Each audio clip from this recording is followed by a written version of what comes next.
Bismillahirrahmanirrahim. Assalamualaikum warahmatullahi wabarakatuh. Hari ini saya akan melaksanakan PKG tepatnya tanggal 7 Oktober 2025 dengan harapan kedepannya supaya saya menjadi guru yang lebih baik lagi. Wassalamualaikum warahmatullahi wabarakatuh.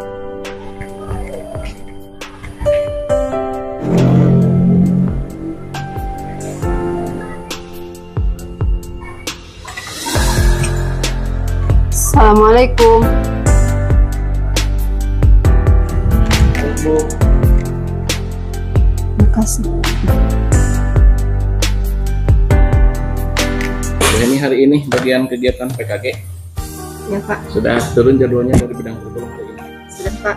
Ya, tanggal 7 Oktober 7 Oktober ya. 2025. Sehat. Pada angkat ke sekolahnya bahagia tuh. Alhamdulillah bahagia. Kenapa Bu Heni bahagia hari ini? Ada apa dengan kebahagiaan Bu Heni hari ini? Karena hari ini bisa bertemu anak-anak dan bisa setidaknya bisa memberikan ilmu yang bermanfaat buat mereka. Berarti bahagia bertemu dengan anak-anak. Bahagia. Berapa orang di kelas? 19 orang. 19. Alhamdulillah ya. Jadi anak-anak itu dengan perbedaan karakter, dengan perbedaan latar belakang, ternyata itu suatu hal anugerah ketika kita dijalani dengan sebuah kesabaran, sesuatu yang betul-betul kita nikmati, betul-betul mendatangkan kebahagiaan ya. Allah. Baik Ibu Heni, begini aja. Karena tadi Ibu Heni datang ke sekolahnya sudah bahagia. Kenapa bahagia? Karena akan bertemu dengan anaknya, akan menyampaikan ilmu pengetahuan kepada anak-anak, dan yakin itu adalah bagian daripada investasi. Tetapi selain itu juga saya sebagai kepala sekolah harus melaksanakan kewajiban rutin tahunan, yaitu pelaksanaan penilaian kinerja. Setelah 5 hari ke belakang kita sama-sama bertemu, berdiskusi dengan guru-guru yang lain, dan alhamdulillah banyak ide dan gagasan yang disampaikan kepada saya selaku kepala sekolah tentunya untuk memberikan terobosan-terobosan baru untuk kemajuan sekolah. Nah, hari ini kita diskusi saja ini dengan saya gagasan-gagasan Ibu Heni tentang bagaimana membawa sebuah perubahan yang digital dan supaya lebih baik, lebih maju. Kemudian upaya-upaya yang sudah dilakukan oleh Ibu Heni di kelas dalam upaya membawa anak-anak keluar semua potensi yang dimilikinya, silakan disampaikan kepada kami. Dan tentunya nanti di akhir saya minta usulan atau harapan dari tenaga-tenaga pendidik atau diantaranya dari Ibu Heni kepada kami untuk dijadikan sebuah pertimbangan. Itu Bang Heni ya.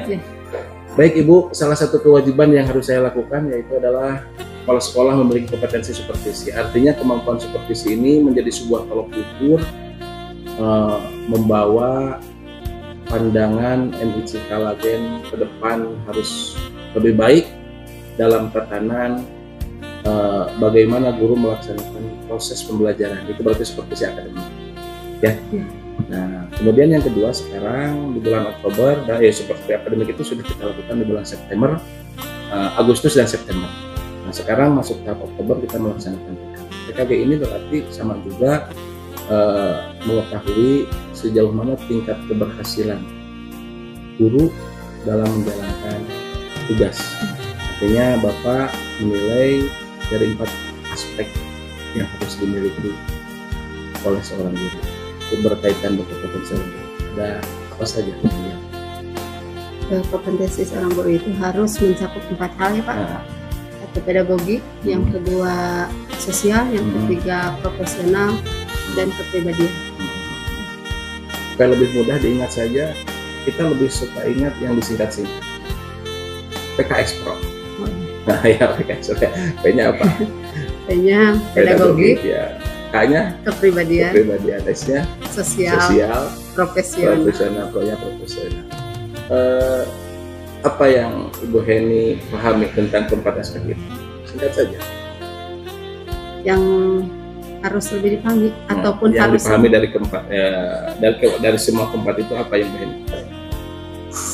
Lebih ke seorang guru itu harusnya kalau di tingkat MI ya Pak, karena kita di tingkat MI harus lebih ke sosial, lebih ke komunikasi antara guru dengan guru yang lain, guru dengan siswanya, guru dengan orang tua dan masyarakat lingkungan. Itu setidaknya kalaupun komunikasi itu lancar, kita bisa memperbaiki pembelajaran di kelas. Kenapa? Karena dengan komunikasi itu orang tua mampu mengungkapkan kekurangan anaknya, anaknya sendiri mampu curhat ataupun saling menilai dengan guru yang lain. Itu dalam sisi aspek kompetensi sosial ya ini ya. Terkait dengan aspek yang lainnya yang tiga yang Ibu paham arti daripada semua kompetensi. Oke, yang misalnya pedagogi. Mungkin di pedagogik ya, guru itu kan harus lebih bisa merencanakan, melaksanakan dan mengevaluasi pembelajaran dengan baik supaya anak-anak lebih bisa menyenangkan pembelajarannya di kelas. Itu bentuk kemampuan seorang guru harus lebih di situ. Itu tentang kaitan dengan pedagogik ya. Kalau kepribadian? Kepribadian lebih ke akhlakul karimah seorang guru ataupun role model ya, seorang guru bagi seorang anak didik. Jadi suri teladan mungkin ya. Kalau apa tadi profesional? Profesional itu guru itu harus lebih profesional, menguasai pembelajaran di kelas, penguasaan materi setidaknya lebih meningkatkan dengan mengikuti berbagai event seperti KKG ataupun peningkatan kemampuan lah ya. Kelibatan untuk kalau upaya peningkatan kemampuan diri ya, pengembangan diri. Oke, Bu, ini bisa dipahami berarti dari 4 kompetensi yang harus dimiliki oleh seorang guru, bagian daripada hal mutlak yang harus betul-betul ada ketika akan menduduki sebarang jabatan guru. Jadi kalau saya pahami mendengar dari penjelasan Bu ini, pedagogik lebih kepada mengenal karakteristik anak ya. Itu keilmuan, berarti keilmuan tentang proses pembelajaran dari teori, mengenal karakter, gitu. Kemudian strategi yang akan dilakukan itu keilmuan pedagogik, itu kan pedagogik. Kemudian kaitan dengan kepribadian, tadi katakan role model. Bagaimana seorang guru bisa betul-betul dicontoh, karena anak-anak bersama dalam waktu 6 jam di lingkungan sekolah. Bagaimana sikap, bagaimana kata-kata, bagaimana perilaku sopan santun, itu guru menjadi role model. Itu aspek apa? Aspek kepribadian. Kalau sosial seperti Bu Heni, membangun sebuah komunikasi aktif ya, baik dengan siswa, baik dengan rekan kerja, baik dengan orang tua nanti. Kalau profesional, tadi kata Bu Heni lebih kepada memahami semua materi. Ya, mau semua materi yang mau diajarkan, strateginya apa, menggunakan alat peraga apa, apapun materi yang harus menjadi sebuah beban di dalam amanah kurikulum, guru tidak boleh mengatakan tidak bisa. Dengan keprofesionalannya, bisa. Itu ya dengan berprestasi. Yang kita lakukan hari ini kaitan dengan pelaksanaan PKG, ada enggak landasan itu? Ada, Pak. Ada. Permendikbud nomor 5 tahun 2020 tentang penilaian PKG dan Permendikbud nomor 28 tahun 2020 tentang sistem. Berarti kita legal ya. Pelaksanaan aturan tata kelola, kemudian pelaksanaan kaitan dengan hal apa saja yang harus dilakukan, itu sudah ada aturan main yang sudah ditetapkan dalam aturan ya, ataupun regulasi. Kapan Bu Heni? Mulai tahu ketika mengikuti workshop, ketika mengikuti KKG, dan ketika ada pembinaan dari kepala sekolah atau pengawas. Kan di awal menjadi guru ya. Itu kan PKG kita lakukan tiap hari, tiap tahun. Berapa tahun Bu Heni di sini? Sudah sekitar 21 tahun. 21 tahun. Berarti betah ya di sini. Alhamdulillah. Selama 20 tahun bahagia nggak? Bahagia dan menikmati. Apa yang tidak membuat bahagia? Yang tidak membuat bahagia ketika saya tidak menyelesaikan berbagai masalah di kelas. Kadang komunikasi mungkin kurang lancar dengan orang tua karena medan daerah ya Pak, bukan medan seperti di kota. Semua mempunyai alat komunikasi dengan baik, kan kalau kita mah ada yang tidak punya alat komunikasi di modern, jadi kita harus kunjungi langsung ke rumah. Itu mungkin ya masalah. Ini apa yang dirasakan selama ini terkait dengan komunikasi karena anak kita ada terkait dengan komunikasi ya, gitu. Yang dibangun sama rekan kerja. Yang dibangun sama rekan kerja itu udah biasa sih kekeluarganya Pak. Keluarganya. Ya, udah terbiasa kita membangun komunikasi itu dengan cara keluarga. Kalau dengan rekan kerja. Sebab saya melihat ini suatu hal yang perlu juga ya, komunikasi terbangun dengan rekan kerja itu. Kita kan berbagi ide, berbagi gagasan, ide, berbagi masalah dalam arti solusi mungkin ya, ketika ini menemukan masalah di kelas tentang ini, ketika terbangun sebuah komunikasi yang efektif dengan rekan kerja, bisa aja ada rekan kerja sebagai bagian dari proses. Ini melihat komunikasi di sini aktif, lancar, ya. Tidak ada masalah ya. Tidak pasti ada masalah ada ya, cuma tidak berat ya. Kalaupun masalah ada itu hal sedikit lah, hal tidak terlalu besar, itu mah mungkin kadang berbagai pemahaman menghadapi masalah anak-anak. Bu ini sekarang di kelas 2 ya? Enjoy di kelas 2? Enjoy. Mau pindah? Kelas atas. Walaupun saya Bu ini mendapat tawaran, saya sudah melihat berbagai kompetensi yang Bu ini miliki dan keempat aspek yang tadi. Suatu saat untuk tahun baru yang akan datang, Bu ini mendapatkan penawaran untuk memegang wali kelas. Mau di kelas 2? Saya mau tetap di kelas 2. Oh, tetap kelas 2. Karena bisa membagi waktu dengan pekerjaan yang lain. Oh iya, oh Bu ini sebagai penahara juga ya, yang diamanati oleh lembaga gitu ya. Jadi kalau kelas 2 sebelum mengajar, bisa. Ini ya, kontrol masing-masing. Baik Bu ini, kemudian yang terakhir. Pertanyaannya begini, dari keempat kompetensi yang harus dimiliki oleh seorang guru, pedagogik, kepribadian, sosial, dan profesional, pandangan Bu Heni, apakah di antara yang empat itu ada yang perlu mendapatkan skala prioritas lebih utama atau sama aja yang harus dimiliki? Oh ini harus ini dulu sebelum ini. Dari sebelum yang 3 ini harus ini dulu lebih prioritas utama. Menurut pandangan Bu Heni?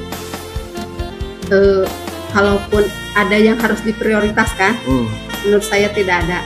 Semuanya harus sama, harus antara sama. Yang 4 ya, itu. Yang 4 itu harus seimbang. Jadi tidak ada yang ini dulu, yang ini belakangan, tidak ada. Karena yang kita hadapi itu makhluk hidup. Oke. Jadi artinya yang keempat itu harus mendapatkan porsi yang sama ada di dalam jiwa seorang pendidik gitu ya. Pedagogik, teori keilmuan, gitu ya, kepribadian, role model, itu terus sosial, membangun komunikasi, profesionalisme, memahami materi itu mungkin ya. Jadi semua aspek itu menjadi skala prioritas yang harus sama gitu porsinya. Gitu. Kenapa mesti sama? Kenapa mesti sama? Karena antara yang satu dengan yang lainnya itu saling berkaitan. Ketika saya masuk ke kelas, tidak bisa meninggalkan sosial saya di belakang gitu. Jadi tetap semuanya harus beriringan dan berkaitan. Contohnya misalkan kita mengedepankan profesionalisme, tetapi kan kalau kita mengedepankan profesionalisme itu akan mengejar misalkan dari berbagai workshop, berbagai pengembangan pengetahuan seorang guru ataupun perubahan kurikulum, tetap mengikuti yang lainnya, harus seimbang antara sosial, pedagogik, dan kepribadian. Bagaimana seseorang dikatakan profesional dalam bidang keilmuan tapi komunikasinya tidak terbangun, teorinya tidak terbangun, gitu ya, role modelnya tidak terbangun, berarti ya tidak akan mati, tidak berjalan.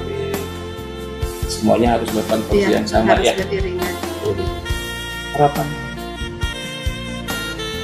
ke depan. Harapannya ke depan saya bisa menjadi guru yang lebih baik lagi. Caranya bagaimana? Caranya dengan mengikuti berbagai program kegiatan workshop, kegiatan pelatihan yang lainnya. Karena apa? Karena pendidikan sekarang kan selalu berubah-ubah. Nah, ketika seorang guru itu tidak mengikuti perubahan, otomatis kan ketinggalan. Sedangkan anak-anak yang kita bawa itu berbagai tantangannya itu harus bisa kita hadapi dengan berbagai mengikuti pelatihan. Apa tantangan untuk sekolah kita? Tantangan hari ini kan? Tantangan barusan kan mau bicara tantangan gitu. Tantangan sekolah kita. Untuk tantangan sekolah kita itu menurut saya itu hanya sedikit sih sebetulnya. Sedikit apa banyak Bu? sedikit. Apa yang sedikit Bu? Kurangnya fasilitas mungkin, Oke, karena ya. fasilitas ya. Kurangnya Karena kita fasilitas swasta ya. ya, karena kita swasta dan fasilitas kita belum sepenuhnya dipenuhi oleh lembaga. Tapi banyak kok sekolah-sekolah lain yang berkedudukan swasta justru lebih berat. Ya Pak, itu kan Kenapa? berbagai sumbernya banyak. Kalau kita kan hanya mengandalkan satu sumber. Ini kan gini kan Bu Heni kan bendahara nih kaitan dengan keuangan. Artinya aspek-aspek pelaksanaan kebijakan keuangan itu kan berdasarkan keputusan di awal tahun rapat ya. Bos itu sangat berdampak tidak terhadap kemajuan sekolah? Sangat berdampak. Sangat. Cukup enggak Bu? Tidak. Tidak cukup. Berarti kekurangannya dari mana Bu? Tidak cukup. Menurut pandangan Ibu harus minta gitu. Menurut saya sih kekurangannya sampai saat ini pun belum bisa terpenuhi dan tertutupi ya Pak, untuk sekolah kita. Dan pandangan saya ke depan setidaknya kita mempunyai ada infak gitu untuk menutupi kekurangan ya, karena bos itu bukan sepenuhnya untuk memenuhi kebutuhan sekolah ya. Skala prioritas itu ketika ada uang, ketika uang ada sebagai wujud tambahan misalnya karena ini apa yang Ibu usulkan untuk pembangunan apa untuk pelengkapan fasilitas atau membangun gedung? Ibu berpandangan lebih ke fasilitas. Lebih ke fasilitas. Fasilitas artinya gedung gitu ya. Gedung dan fasilitas seorang guru dalam melaksanakan pembelajaran. Oke. Terima kasih Bu Heni. Sudah bisa saya pahami terkait gagasan, ide, kemudian pandangan, harapan, serta usulan disampaikan kepada saya atas nama lembaga sehubungan dengan kompetensi pedagogik yang saya ini. Nah, tadi berbicara masalah strategi, teori, juga mengenal karakter anak, ini sudah bisa melakukan di kelas dan pada akhirnya semua enjoy dalam rangka melaksanakan kegiatan. Sukses, Bu Heni sehat, Bu Heni tetap semangat mengabdikan diri dan Cikalaben yang sudah berapa tahun? 21 tahun. Berarti 2 dekade ya? Iya. 2 dekade. Oke Bu Heni, 1 minggu ke depan ditunggu nilainya, mudah-mudahan tim terus bekerja dengan saya. Dari 4 aspek yang tadi Bu Heni bisa melihat nilainya, kemudian ketika sudah disetujui Bu Heni bisa menandatangani sebagai legalitas formal bekerja di atas. Sekali lagi selamat melaksanakan aktivitas berikutnya dan tentunya sehat dan semangat. Terima kasih Kak. Amin.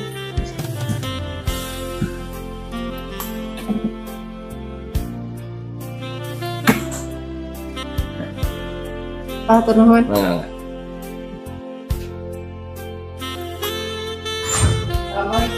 Assalamualaikum.